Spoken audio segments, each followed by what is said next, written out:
Well, friends, no one has ever accused the nutbags on the far left who want to restrict our gun rights as being principled people, right? A Philadelphia man canvassing for a progressive organization was fatally shot by a fellow campaign staffer Monday while the two were handing out flyers. Eddie Brokenbow was struck once in his left armpit by an unidentified 22-year-old staffer around 4 p.m. in the East Germantown neighborhood. Police were not sure what caused the fight, but they said that this was an ongoing beef between the two. They say that the two happened to pawn each other and began bickering, police said, adding that Brokenbow was the first to pull out a gun, which was not registered to him, but the 22-year-old was the first to strike. Now, Brokenbow, a father of 10, who worked with One Pennsylvania, very progressive group, very anti-gun group, since 2021, was prohibited from legally carrying a firearm because of an earlier conviction after he shot another man in the arm for speaking to his girlfriend in 2012. I wonder if this guy here was the one that he shot in 2012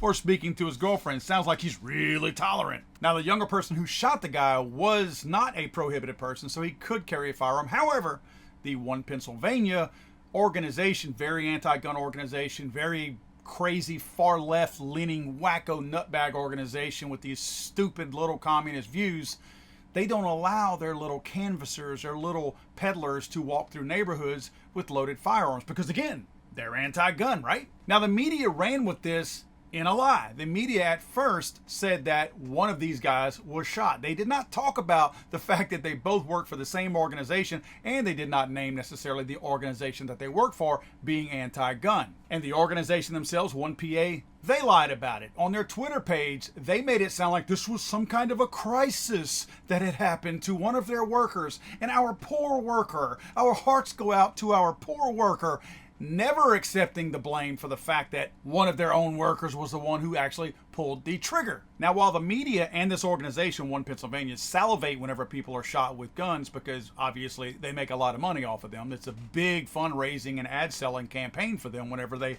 have people get killed because they can go, hey, see, we need more membership because we got to fight this. When they're actually part of the problem.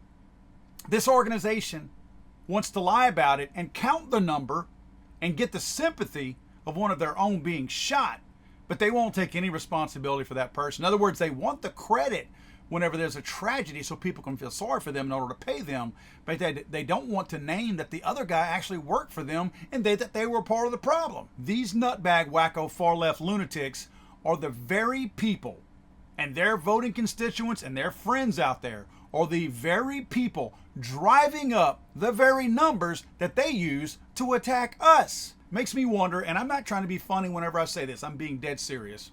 You know how a lot of people talk about dividing up the numbers of violence, whether it's gun violence, or knife violence, or any kind of violence. Let's just take violence in general. Whenever we talk about violence numbers, amount of people in prison, everybody uses race. Everyone uses race to divide those numbers, and it pisses people off, and it should. It's part of a division tactic. I wonder what kind of picture we would be looking at if we took these numbers of violence, and we'll go ahead and let you guys call it gun violence because you like that phrase. Let's take your gun violence numbers, all crimes. Let's divide that by political party. I wonder what our numbers would show, because you guys love to celebrate the mass shootings out there and these high number astronomical. We have record numbers of mass shootings, but you never want to take credit for the very fact that all these people, in many cases, I shouldn't say all, I sound like one of those wacko left lunatics, most of the vast majority of these people pulling the trigger against innocent people are your own people. They're your voters. They're your party doing this. They're not anybody that votes aside with me. I'm not elbow to elbow with any of these people. That's your people. And I wonder if we did separate these by political party, what kind of picture we would be looking at. I think we all know. I'm sorry, I thought this was America.